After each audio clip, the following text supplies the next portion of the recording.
Hello friends, सबसे पहले आप सभी को लेट्स लर्न ऑनलाइन परिवार की तरफ से रामनवमी की ढेर सारी शुभकामनाएं। आप यूं ही तरक्की करते रहें और नए मुकाम तक पहुँचें, ऐसी मेरी शुभकामनाएं हैं। तो चलिए शुरू करते हैं। आज हम लोग आधुनिक भारत में शिक्षा एवं प्रेस का विकास से संबंधित कुल 43 प्रश्नों को सॉल्व करेंगे। तो चलिए फिर समय का महत्व रखते हुए शुरू करते हैं क्वेश्चन नंबर 1 के साथ। क्वेश्चन नंबर 1 है आज हमारा, भारत में प्रकाशित पहला समाचार पत्र निम्नलिखित में से कौन सा था। बताना है आपको कि भारत में प्रकाशित पहला समाचार पत्र निम्नलिखित में से कौन सा था। बंगाल गजट, या फिर हिंदुस्तान टाइम्स, या फिर पायनियर, या फिर संवाद कौमुदी। चलिए आंसर जानते हैं तो कमेंट आप कर सकते हैं। बिल्कुल सही जवाब है आपका। सही आंसर क्या हो जाएगा? The Bengal gazette. भारत में प्रकाशित पहला समाचार पत्र द बंगाल गजट था। ठीक है, देखेंगे आप कि बंगाल गजट, जो बंगाल गजट है ये कोलकाता से 1780 ईस्वी में प्रारंभ होता है। इसको प्रारंभ करने वाले व्यक्ति कौन थे? हिक्की थे। ठीक है, तो ये याद रखना है आपको कि सबसे पहले जो समाचार पत्र प्रकाशित किया गया था वो द बंगाल गजट के नाम से आया था। वो कलकत्ता से प्रकाशित हुई थी, 1780 में प्रकाशित हुई थी। और प्रकाशित करने वाले व्यक्ति का नाम क्या था? हिक्की। ठीक है, इनका पूरा नाम आई थिंक मैं भूल रहा हूँ, शायद जेम्स ऑगस्टम कुछ करके था। अगर मैं सही हूँ तो कमेंट करके मुझे बताइएगा कि क्या इनका नाम सही पूरा नाम था जेम्स ऑगस्टम हिक्की या फिर कुछ और था। वैसे मुझे सिर्फ जो याद है वो हिक्की नाम याद है। ठीक है, तो ये पॉइंट आपको याद रखना है। बंगाल गजट के बारे में कोलकाता से प्रकाशित हुई, 1780 में ये लॉन्च होता है और इसे प्रकाशित करने वाले जो व्यक्ति थे वो थे हिक्की नाम के व्यक्ति। ठीक है, चलिए आगे देखते हैं। नेक्स्ट क्वेश्चन है निम्न में से किसने सर्वप्रथम प्रेस सेंसरशिप लागू की थी। सवाल है कि निम्न में से किसने सर्वप्रथम प्रेस सेंसरशिप लागू की थी। Lord Wellesley, Warren Hasting, John Adams, Lord Dalhousie. पहले तो ये पॉइंट आप समझिए कि प्रेस सेंसरशिप होता क्या है ना। तो देखिए, प्रेस सेंसरशिप जैसे कि हर चीज़ में होता है, जैसे फिल्मों में भी होता है ना सेंसरशिप, तो उसी तरीके से प्रेस में भी है कि अगर कोई चीज़ आपको छापना है तो गवर्नमेंट के बिना परमिशन का आप नहीं छाप सकते। अगर कुछ ऐसे मुद्दे हैं तो पहले सरकार उसके अधीन देखता है कि क्या है क्या नहीं, उसके क्या छापना चाहिए नहीं छापना चाहिए, वो पहले सरकार डिसाइड करती है। जैसे मूवी जब आती है ना तो सेंसरशिप वाले पहले देखते हैं पिक्चर में कि ये हमारे समाज के लिए सही है नहीं है। अगर उनको लगता है कि नहीं गलत है, कुछ कट होना चाहिए, तो उस तरीके से प्रेस सेंसरशिप भी लागू की गई थी भारत में। तो लागू करने वाले कौन थे? लॉर्ड वेलेजी थे, वारेन हेस्टिंग थे, या फिर जॉन एडम्स थे, या फिर लॉर्ड डलहौजी थे। ठीक है, तो सिंपल सा अगर पूछा जाए प्रेस सेंसरशिप का डिफिनेशन, तो बताना है कि जब किसी राजनीतिक दल द्वारा किसी विशेष जानकारी अथवा सूचना को जन समुदाय तक पहुंचाने से रोके अथवा प्रतिबंधित करे। ठीक है, तो उसे हम लोग प्रेस सेंसरशिप कह सकते हैं। ठीक है ना, तो यहाँ पे देखेंगे इसका जो सही आंसर है वो है आपका लॉर्ड वेलेजली। ठीक है, सर्वप्रथम प्रेस सेंसरशिप पर ये क्या किया था? ये लागू किया था। ठीक है, तो ध्यान रखना ऑप्शन नंबर ए यहाँ पे बिल्कुल सही हो जाएगा। ए नंबर यहाँ पे तो बता दिया था ना। हाँ ठीक है, नंबर वहाँ भी बताए थे। चलिए नेक्स्ट है 1878 ईस्वी का वर्नाकुलर प्रेस एक्ट किसने रद्द कर दिया था। 1878 ईस्वी में वर्नाकुलर प्रेस एक्ट किसने रद्द कर दिया था? Lord Ripon, Lord Lytton, Lord Curzon, Lord Minto. ठीक है, तो आपका बताना है यहाँ पे कि 1878 ईस्वी में वर्नाकुलर प्रेस एक्ट को किसने रद्द कर दिया था।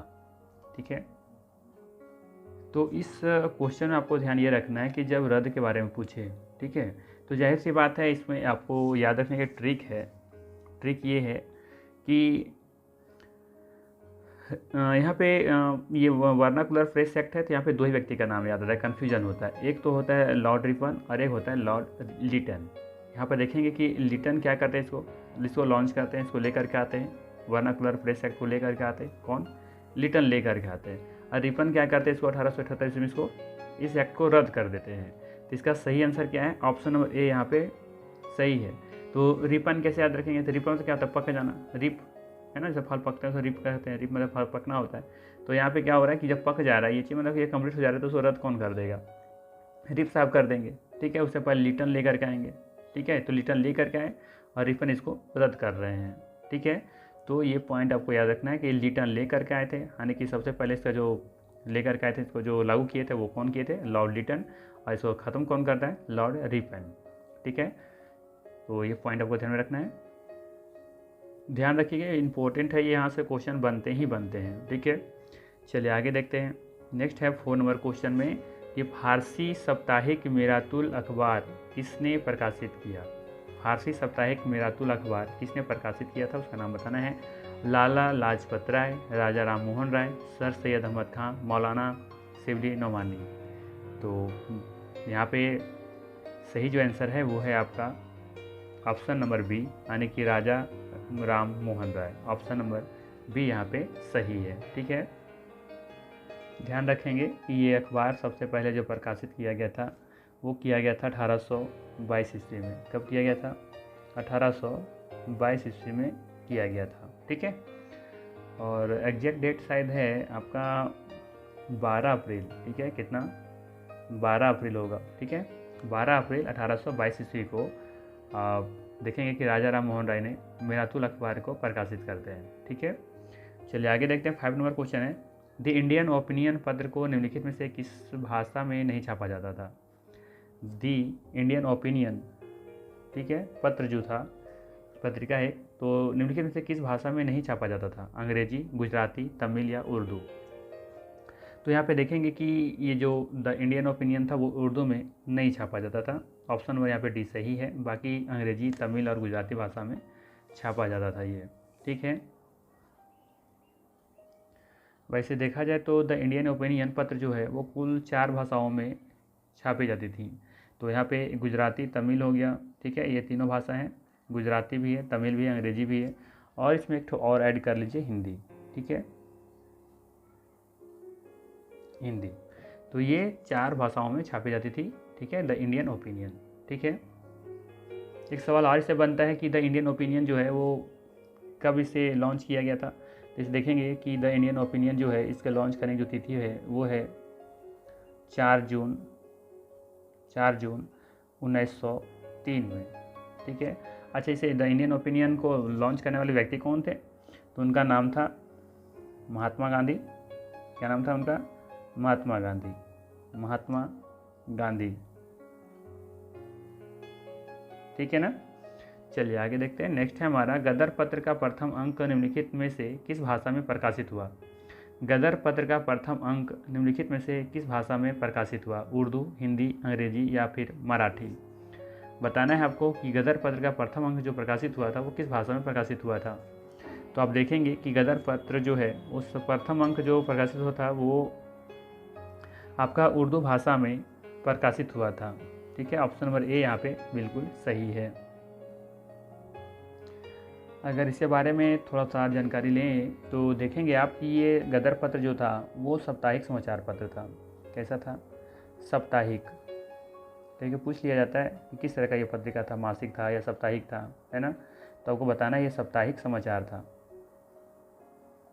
ठीक है, साप्ताहिक समाचार था। और साथ में ये कब आया था, तो ये इसको लॉन्च की गई थी 1913 ईस्वी में, ठीक है, 1913 ईस्वी में उर्दू भाषा में से लॉन्च किया गया था। और इसके बाद फिर देखेंगे कि इसका बाद गुरुमुखी में भी जो दूसरा संस्करण जब आता है इसका, तो ये गुरुमुखी में संस्करण में इसको प्रकाशित किया जाता है, गुरुमुखी। तो पहले तो उर्दू था, उसके बाद गुरुमुखी, ठीक है।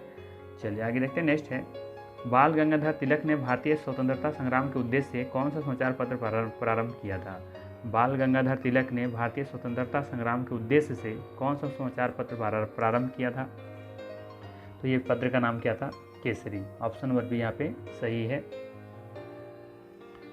अगर देखें आप कि केसरी जो है वो केसरी एक मराठी भाषा का भारतीय अखबार था, मराठी भाषा का था ये, ठीक है, मराठी भाषा में प्रकाशित किया जाता था।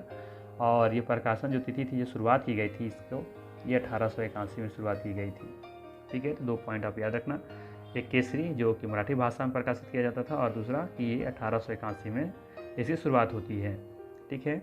नेक्स्ट है 8 नंबर क्वेश्चन, एक साप्ताहिक पत्रिका के रूप में न्यू इंडिया का शुभारंभ किया था। एक साप्ताहिक पत्रिका, यानी आप कह सकते हैं कि जो न्यू इंडिया था एक कैसा पत्रिका था, साप्ताहिक पत्रिका था। इसका शुभारंभ कब किया गया था, किसके दौरान हुआ था? होम रूल पार्टी ने, या फिर उग्रवाद पार्टी ने, या फिर गदर पार्टी ने, या फिर स्वराज पार्टी ने? तो यहाँ पे देखेंगे कि जो साप्ताहिक पत्रिका है न्यू इंडिया, उसका जो शुभारंभ होता है वो होता है आपका होम रूल पार्टी के द्वारा। ऑप्शन नंबर ए यहाँ पे बिल्कुल सही हो जाएगा। ठीक है, चलिए आगे देखते हैं क्वेश्चन नंबर 9। अमृत बाजार पत्रिका की स्थापना किसने की? बताना है आपको कि अमृत बाजार पत्रिका की स्थापना किसने की थी? तो यहाँ पे देखेंगे जो सही आंसर है वो है आपका ऑप्शन नंबर डी, यानी कि शिशिर कुमार घोष। ठीक है, अमृत बाजार पत्रिका की जो स्थापना है वो कब होती है? किसने की थी? शिशिर कुमार घोष ने की थी। ठीक है, ये कब हुई थी? तो ये पूछा जाए कि कब हुई थी ये अमृत बाजार पत्रिका की शुरुआत कब होती है? तो बताएंगे आप 1868 ईस्वी में। ठीक है, कितना में? 1868 ईस्वी में बताएंगे आप। और साथ साथ में ध्यान रखना है कि शिशिर कुमार घोष अगर ऑप्शन में ना दिखे तो आपको मोतीलाल घोष भी दिख सकता है। ठीक है, मोतीलाल घोष।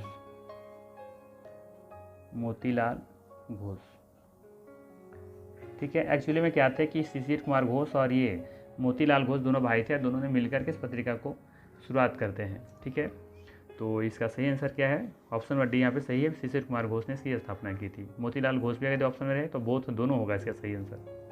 नेक्स्ट है हरिजन समाचार पत्र के संपादक कौन थे? तो ये तो आसान सा क्वेश्चन है, गांधी जी थे। ठीक है, ऑप्शन नंबर सी यहाँ पे बिल्कुल सही है। यहाँ पे देखेंगे कि नाम भले ही हरिजन था लेकिन ये किस भाषा में प्रकाशित होती थी? तो ये अंग्रेजी भाषा में प्रकाशित होती थी। ठीक है, तो कंफ्यूज नहीं होना है, ये अंग्रेजी भाषा में प्रकाशित होती थी। ठीक है, चलिए नेक्स्ट है 11 नंबर। स्वदेश वाहिनी के संपादक थे। स्वदेश वाहिनी के संपादक कौन थे? तो आपका सही आंसर जो हो जाएगा इसमें ये हो जाएगा के रामकृष्ण पिल्लई। ऑप्शन नंबर यहाँ पे सी बिल्कुल सही है। ठीक है, नेक्स्ट है निम्नलिखित में से किससे पेरिस की रॉयल एशियाटिक सोसाइटी की सदस्यता प्रदान की गई थी? बताना है कि निम्नलिखित में से किसे पेरिस की रॉयल एशियाटिक सोसाइटी की सदस्यता प्रदान की गई थी? दादा भाई नेरोजी को, या फिर माइकल मधुसूदन को, या फिर राजा राम मोहन राय को, या फिर विवेकानंद को? तो यहाँ पे देखेंगे जो सही आंसर है वो है आपका option number B, Michael Madhusudan को। क्या हो जाएगा इसका आंसर? माइकल मधुसूदन को। देखेंगे यहाँ पर कि पेरिस की रॉयल एशियाटिक सोसाइटी की सदस्यता प्रदान की गई थी। नेक्स्ट है 13 नंबर क्वेश्चन। मराठी पाक्षिक पत्र बहिष्कृत भारत किसने आरंभ किया था? तो ये प्रकाशित आरंभ करने वाले जो व्यक्ति थे वो उनका नाम था BR अम्बेडकर, यानी कि भीमराव अम्बेडकर जी थे। ऑप्शन नंबर यहाँ पे बी सही है। नेक्स्ट है वर्ष 1920 में लाहौर से लाला लाजपत राय द्वारा कौन सा उर्दू समाचार पत्र प्रारंभ किया गया था? 1920 में देखेंगे कि लाहौर में एक पत्र जारी करते हैं, समाचार पत्र प्रारंभ करते हैं। कौन? लाला लाजपत राय। तो वो बताना है कि कौन सा था? वंदे मातरम, पीपुल, ट्रिब्यूनल, या फिर वीर अर्जुन? तो ये भी कॉमन सा क्वेश्चन है, कौन सा इसका आंसर क्या हो जाएगा? Vande Mataram. Option number A यहाँ पे बिल्कुल सही है। नेक्स्ट है किसके सतत प्रयत्नों से बम्बई में प्रथम महिला विश्वविद्यालय की स्थापना हुई थी? बताना है आपको किसके सहायता से या किसके सतत प्रयत्नों से बम्बई में प्रथम महिला विश्वविद्यालय की स्थापना होती है, ये आपको बताना है। तो यहाँ पे ऑप्शन है आपका दयाराम गिंडुगल, DK कॉर्वे, रमाबाई, महादेव गोविंद रानाडे। तो यहाँ पे जो सही आंसर है वो है आपका DK कॉर्वे। ऑप्शन नंबर यहाँ पे भी सही है। नेक्स्ट है शिक्षा में सुधार हेतु ब्रिटिश सरकार ने सैडलर विश्वविद्यालय आयोग कब नियुक्त किया गया था? शिक्षा में सुधार हेतु ब्रिटिश सरकार ने सैडलर विश्वविद्यालय आयोग कब नियुक्त किया? तो देखेंगे इसका जो सही आंसर है वो है आपका ऑप्शन नंबर यहाँ पे बी सही हो जाएगा, 1917 में। ठीक है, चलिए आगे देखते हैं। नेक्स्ट है हमारा 17 नंबर क्वेश्चन है कि डेक्कन एजुकेशनल सोसाइटी की स्थापना किसने की? जस्टिस रानाडे, फिरोज शाह मेहता, BG तिलक, दयानंद सरस्वती? तो यहाँ पे देखेंगे जो सही आंसर है वो है आपका जस्टिस रानाडे। ऑप्शन नंबर यहाँ पे ए सही हो जाएगा। नेक्स्ट है यहाँ पे कुछ दिया हुआ है सूची 1 और इधर दिया हुआ है सूची 2। इधर है समाचार पत्र, इधर है उनके संस्थापक, मैच करना है। ठीक है, तो चलिए हम लोग मैच कर लेते हैं। तो सबसे पहला हिंदू, तो आप देखेंगे यहाँ पे देखेंगे हिंदू है तो आपका हो जाएगा ये जी सुब्रमण्यम अय्यर, ठीक है। जबकि सुधारक के बारे में बात करें तो इसका मिलान होना चाहिए आपका, ये सही लग रहा है, ये जी आगरकर, ठीक है। बाकी वॉइस ऑफ इंडिया ये इन्हें कहा जाता है, ये दादा भाई नेहरू जी को कहा जाता है। तो बाकी बंगाली एस.एन. बनर्जी, नाम से ही पता चल रहा है, ठीक है। तो यहाँ पे देखेंगे जो सही ऑप्शन है वो ऑप्शन नंबर डी यहाँ पे सही हो जाएगा। नेक्स्ट है 19 नंबर क्वेश्चन। यहाँ पे फिर से हमको मिलान करना है। यहाँ पर समाचार पत्र दिया हुआ है, इधर प्रारंभ करने वाले व्यक्ति का नाम दिया हुआ है, ठीक है। तो यहाँ से क्वेश्चन जरूर बनेगा, जरूर इसको ध्यान से देखिएगा क्या इसका सही आंसर होने वाला है, ठीक है। चलिए देखते हैं, इसको मिलान करते हैं हम लोग सबसे पहले। तो सबसे पहले बॉम्बे क्रॉनिकल, क्या है? बॉम्बे क्रॉनिकल है। तो देखेंगे ये फिरोज शाह मेहता से संबंधित है। प्रारंभ करने वाले व्यक्ति कौन थे बॉम्बे क्रॉनिकल को? फिरोज शाह मेहता, ठीक है। इसके बाद फिर देखेंगे कि कॉमनवेल्थ, ये एनी बेसेंट से संबंधित है। एनी बेसेंट थे जिन्होंने कॉमनवेल्थ समाचार पत्र को जारी किया था, प्रारंभ किया था, ठीक है। इसके बाद फिर हम देखेंगे लीडर, तो लीडर को प्रारंभ करने वाले व्यक्ति कौन थे? मदन मोहन मालवीय, ठीक है। और एक जो बच गया सर्चलाइट, सच्चिदानंद सिन्हा। तो ऑप्शन नंबर यहाँ पे लग रहा है कि कौन हो जाएगा, एक अथी था ना, तो ऑप्शन नंबर सी ही से दिख रहा है, तो यहाँ पे सी सही हो जाएगा, ठीक है। तो इसको याद कर लीजिएगा, इसको स्क्रीनशॉट करके रख लें आप, बहुत इंपॉर्टेंट है। यहाँ से कोई ना कोई क्वेश्चन बन सकता है। बॉम्बे क्रॉनिकल फिरोज शाह मेहता हो जाएगा, कॉमनवेल्थ आपका एनी बेसेंट हो जाएगा, लीडर मदन मोहन मालवीय हो जाएगा, जबकि सर्चलाइट सच्चिदानंद सिन्हा हो जाएंगे, ठीक है। तो इसको जरूर ध्यान में रखिएगा। नेक्स्ट है आपका, निम्नलिखित में से किसने कालिदास की प्रसिद्ध रचना अभिज्ञान शाकुंतलम का सर्वप्रथम अंग्रेजी में अनुवाद किया था? बताना है आपको कि निम्नलिखित में से किसने कालिदास की प्रसिद्ध रचना अभिज्ञान शाकुंतलम का सर्वप्रथम अंग्रेजी में अनुवाद किया था? तो इसका जो सही आंसर है वो है आपका option number D, sir William Jones. Option number D यहाँ पे बिल्कुल सही है। नेक्स्ट है 21 नंबर। 21 नंबर देखेंगे आप, क्वेश्चन पूछा गया है कि भारत में अंग्रेजों ने प्रथम मदरसा कहाँ स्थापित किया था? भारत में अंग्रेजों ने, किसने? अंग्रेजों ने प्रथम मदरसा कहाँ स्थापित किया था? तो ये देखेंगे, इसका जो सही आंसर है वो आपका कलकत्ता में हो जाएगा। ऑप्शन नंबर डी यहाँ पे सही है। अच्छा, ये स्थापना करने वाले व्यक्ति कौन थे? तो देखेंगे इसको जो स्थापना किए थे वो किए थे अंग्रेज जो था वो, उसका नाम था वारेन हेस्टिंग। क्या नाम था? वारेन हेस्टिंग, ये भी याद रख सकते हैं, हेस्टिंग्स, ठीक है। कब करते हैं, किस ईस्वी में? तो इन हो जाएगा 1781 में। कब करते हैं? 1781 में कर रहे हैं, ठीक है। चलिए आगे देखते हैं। हंटर कमीशन की रिपोर्ट में विकास पर विशेष जोर दिया गया था। हंटर जो कमीशन था उस पर जो रिपोर्ट में विकास पर जो विशेष जोर किस पर दिया गया था? बालिकाओं की शिक्षा पर, उच्च शिक्षा पर, या फिर तकनीकी शिक्षा पर, या फिर प्राथमिक शिक्षा पर? तो यहाँ पर देखेंगे कि जो हंटर आयोग है, हंटर कमीशन जो थी वो प्राथमिक शिक्षा पर जोर दिया था, ठीक है। मैं बार बार कहता हूँ कि जो हंटर कमीशन है वो दो है।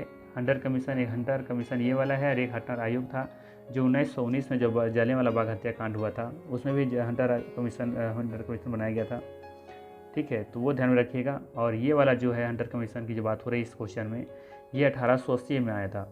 कब आया था? 1880 में आया था, लॉर्ड रिपन के टाइम में, ठीक है। तो लॉर्ड रिपन ने हंटर कमीशन की रिपोर्ट में वहाँ पर बताया गया, तो उसमें वो थे गवर्नर यही थे। कौन थे? लॉर्ड रिपन, ठीक है। तो 1880 की बात है ये जिसमें हंटर कमीशन आई थी। और एक आया था 1919 में जब जलियांवाला बाग हत्याकांड होता है, उसके बाद इसे जांच पड़ताल करने के लिए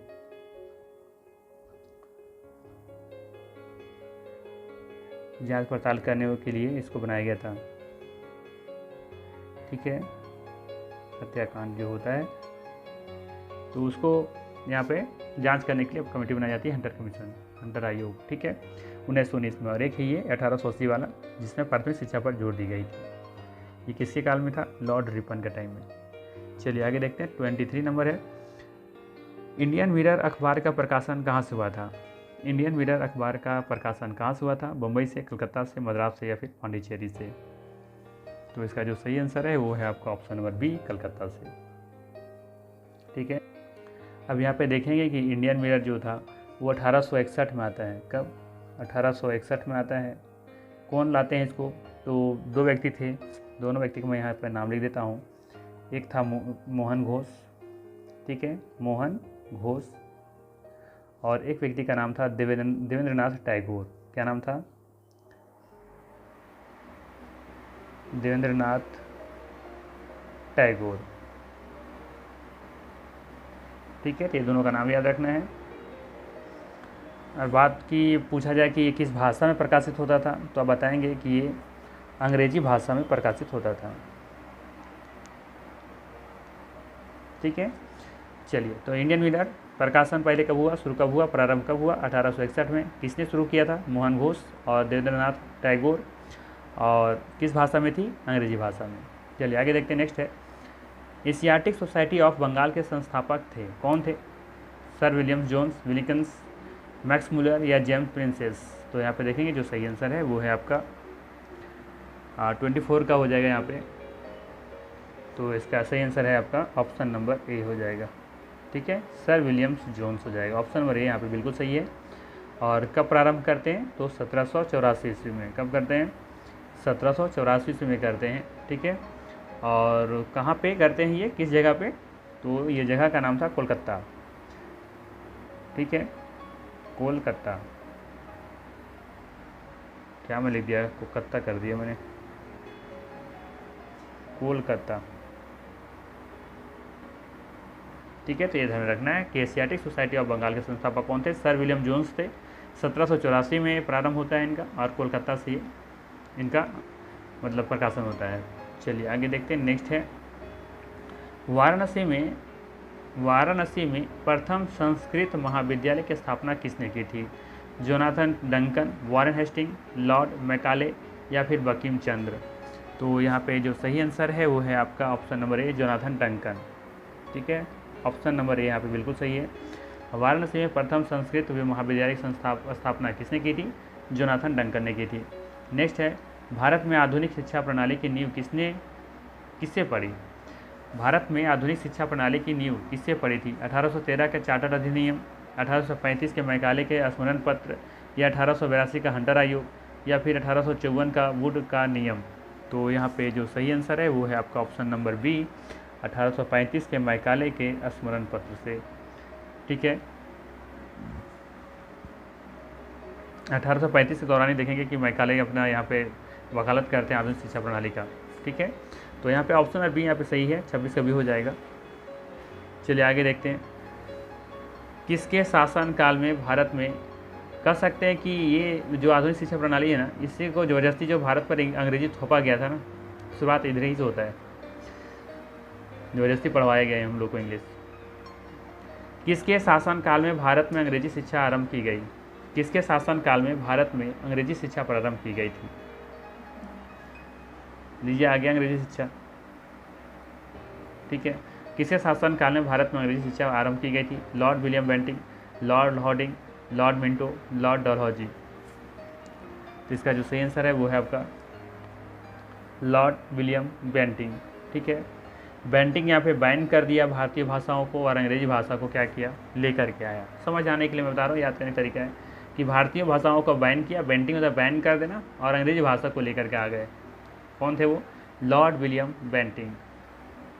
अच्छा, यहाँ पे देखेंगे ना, ये बेंटिंग जो है, बैन दो चीज़ों को और किए थे। कौन सा किए थे याद है? एक तो पहला किए थे सती प्रथा।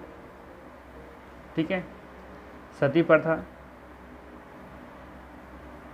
ठीक है, इसे शुरुआत तो ऐसे राजा राम मोहन राय करते हैं, लेकिन उस समय जो गवर्नर होते हैं तो वही करेंगे ना। तो ये सती प्रथा को, इसको पूरी तरीके से मुक्त कराते हैं, सती प्रथा। और दूसरा नरबली। तो ये दो प्रथाओं को ये बंद करते हैं। ठीक है, समाप्त करने का प्रयास करते हैं, करते भी हैं बहुत हद तक। तो सती प्रथा नरबली को भी देखेंगे कि ये बैंटिंग मतलब कि बैन करते हैं। अंग्रेजी का भारतीय शिक्षा को तो बैन करते ही है और अंग्रेजी शिक्षा को लेकर के आते हैं। तो ये 3 चीज़ याद रख सकते हैं कि लॉर्ड विलियम बेंटिंक ने किया था। ठीक है। अच्छा, ये लॉर्ड विलियम बेंटिंक का कार्यकाल कब से कब तक रहा था? तो इसका जो कार्यकाल रहा था वो रहा था 1828 से लेकर के 1835 तक। ठीक है, 1828 से लेकर के 1835 तक। ठीक है, सती प्रथा नरबली को समाप्त करने वाले थे, मतलब समाप्त किए। और साथ साथ में देखेंगे कि सीखने के लिए, समझने के लिए, याद रखने के लिए कि भारतीय शिक्षा को, भारतीय भाषाओं को भी बैन किया और अंग्रेजी शिक्षा को लेकर के आए। ठीक है, एक्चुअली में ऐसा नहीं है कि भारतीय भाषाओं को बैन किया था, मैंने समझाने को बोल रहा कि बैन किए और अंग्रेजी शिक्षा को लेकर के आए। ठीक है, चलिए आगे देखते हैं। भारत की शैक्षणिक नीति में फिल्टरेशन थ्योरी के प्रतिपादक थे। भारत की शैक्षणिक नीति में फिल्टरेशन थ्योरी के प्रतिपादक थे, कौन थे? चार्ल्स वुड, मैकाले या जीएस मिल या फिर कॉर्नवालिस। तो इसका जो सही आंसर है वो है आपका मैकाले। ऑप्शन नंबर यहाँ पे बी बिल्कुल सही है। नेक्स्ट है 29 नंबर। निम्नलिखित अंग्रेजों में से कौन था जिसने सर्वप्रथम भगवद गीता का अंग्रेजी में अनुवाद किया था? याद रखिएगा, बहुत इंपॉर्टेंट क्वेश्चन है। निम्नलिखित अंग्रेजों में से कौन था जिसने सर्वप्रथम भगवद गीता को अंग्रेजी में अनुवाद किया था? तो व्यक्ति कौन थे? ये व्यक्ति थे Charles Wilkins. Option number B यहाँ पे बिल्कुल सही है। अच्छा, इसके बारे में फैक्ट और भी रहता है, कहीं प्रूफ है नहीं वैसे, लेकिन एक प्रूफ के रूप में मतलब नहीं है, लेकिन ये माना जाता है ऐसा कि ये हिंदू धर्म से इतने प्रभावित थे कि ये हिंदू धर्म को अपना लिए थे। लेकिन इसमें कितनी सच्चाई, यहाँ पे कोई इसका प्रूफ नहीं है, लेकिन ऐसा माना जाता है कि हिंदू धर्म से प्रेरित होकर के हिंदुत्व को अपनाए थे। ठीक है, तो ये फैक्ट है। अब इसमें कितनी सच्चाई मुझे नहीं पता, लेकिन देखने सुनने को मिलता है, पढ़ने को मिलता है कहीं। तो ये ध्यान रखना है, सबसे पहले भगवद गीता को अंग्रेजी जो अनुवाद किए थे वो कौन किए थे? चार्ल्स विल्किंस किए थे। ठीक है, और ये कौन थे? तो ये चार्ल्स विल्किंस एक ब्रिटिश प्रायश्चितविद थे। ठीक है, मतलब इसकी जो होता है, जो प्रायश्चितविद जो होता है ना, मतलब कि प्राचीन के बारे में जानकारी इकट्ठा जो करते थे वो कुछ इसको होता है ऐसा, मतलब। ठीक है, तो चलिए आगे देखते हैं क्वेश्चन नंबर 30 के साथ। क्या है 30 नंबर में? निम्नलिखित में से किसने वर्नाकुलर प्रेस एक्ट का प्रवर्तन किया? Lord Lytton, Lord Ripon, Lord Curzon, Lord Hasting. तो मैंने पहले ही बता रखा है कि वर्नाकुलर प्रेस लाते कौन हैं? लॉर्ड लिटन लाते हैं। और समाप्त कौन करते हैं? रिपन करते हैं। रिप मतलब पक जाना, पकने वाले से समाप्त करते हैं वर्नाकुलर प्रेस एक्ट को। ठीक है, बाकी ख़त्म कब करते हैं तो पता ही था, 1878 में। तो ये भी डेट याद रखना है। चलिए आगे देखते हैं। नेक्स्ट है, नील आंदोलन का समर्थन करने वाले हिंदू पैट्रियाटिक के संपादक थे? हेमा चंद्राकर, हरिश्चंद्र मुखर्जी, दीनबंधु मित्र, दिगंबर विश्वास। इसका सही आंसर है Harishchandra Mukherjee. Option number B यहाँ पे बिल्कुल सही हो जाएगा। नेक्स्ट है 32 नंबर में। निम्नलिखित में से किन समाचार पत्रों ने भारतीय स्वतंत्रता संग्राम के काल में क्रांतिकारी आतंकवाद की वकालत की थी? सवाल है, निम्नलिखित में से किन समाचार पत्रों ने भारतीय स्वतंत्रता संग्राम के काल में क्रांतिकारी आतंकवाद की वकालत की थी? संध्या, युगांतर, काल। तो यहाँ पे नीचे दिए गए कोड का प्रयोग करके आपको सही उत्तर का चयन करना है। तो यहाँ पे देखेंगे जो सही आंसर है वो है आपका संध्या भी होगा, युगांतर भी होगा, काल भी होगा, यानी तीनों सही है। तो ऑप्शन नंबर डी यहाँ पे सही हो जाएगा। संध्या, युगांतर और काल, ये तीनों है। नेक्स्ट है 33 नंबर में है, निम्नलिखित युगों पर विचार कीजिए। Annie Besant, young India, Mahatma Gandhi, new India, बीजी तिलक, केसरी, सुरेंद्रनाथ मराठा। तो सर आपको विचार करना है, तो देखना हो या तो 3 सही होगा, 1 गलत होगा, या तो 3 गलत होगा, 1 सही होगा। ठीक है, तो हम लोग देखते हैं, चेक करते हैं इसमें से क्या है। तो चलिए देखते हैं पहले क्या सही है। तो पहला तो गलत दिख रहा है, एनी बेसेंट यंग इंडिया से संबंधित नहीं है। यंग इंडिया को प्रकाशित करने वाले व्यक्ति कौन थे? वो थे लाला लाजपत राय। ठीक है, तो ये ध्यान में रखना है, ये तो गलत हो गया।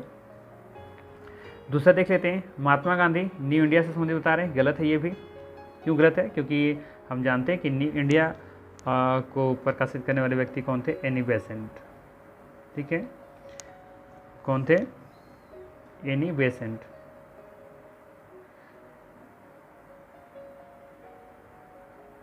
तो ये भी गलत हो गया।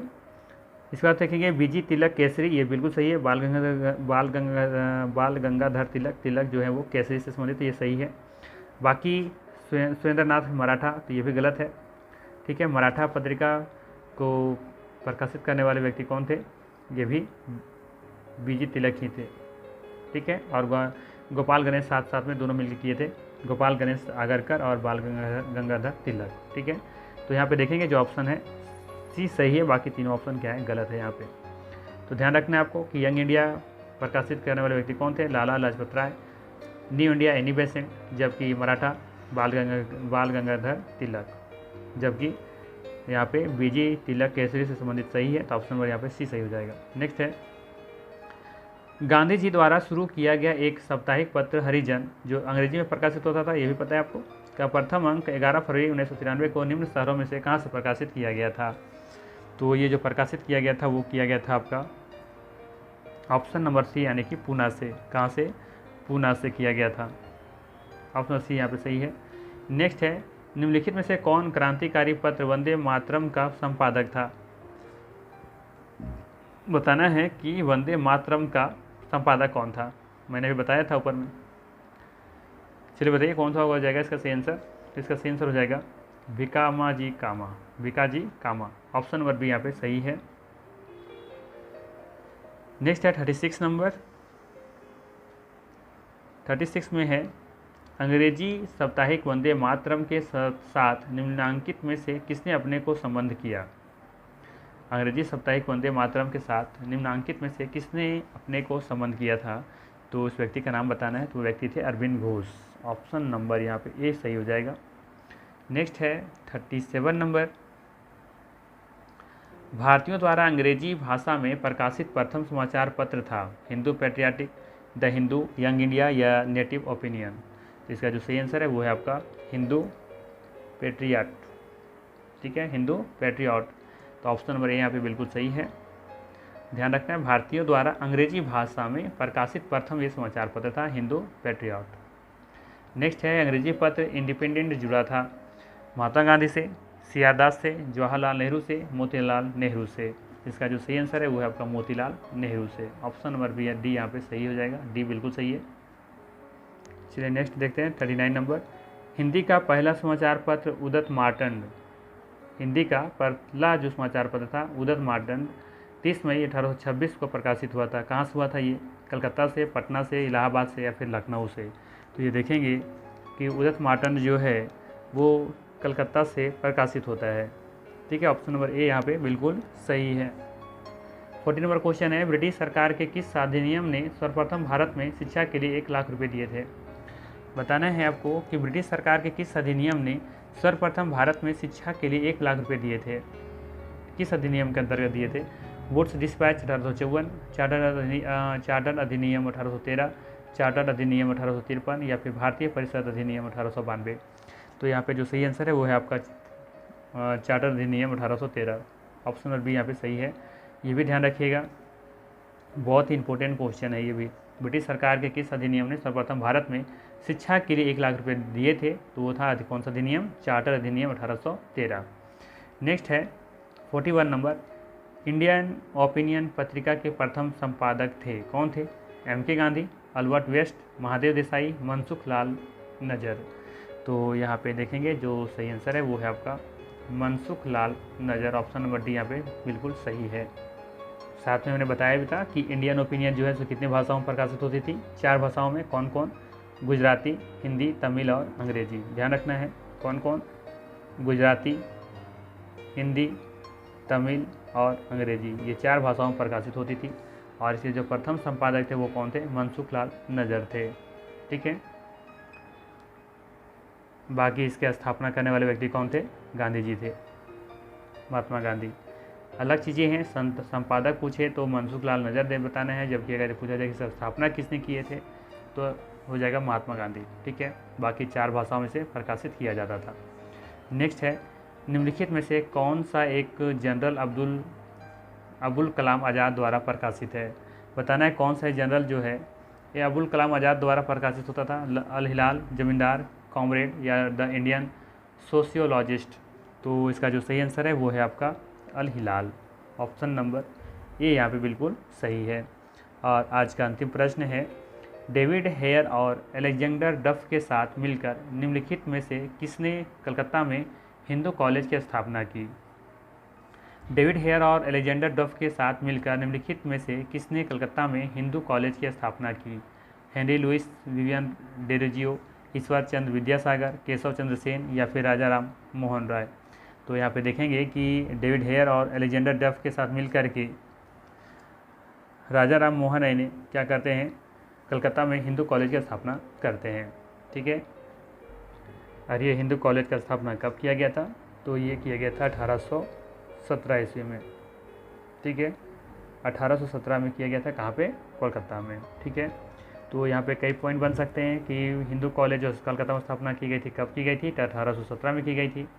किसने किया था हिंदी कॉलेज की स्थापना? तो डेविड हेयर और अलेक्जेंडर डफ के साथ मिलकर के राजा राम मोहन राय ने की थी।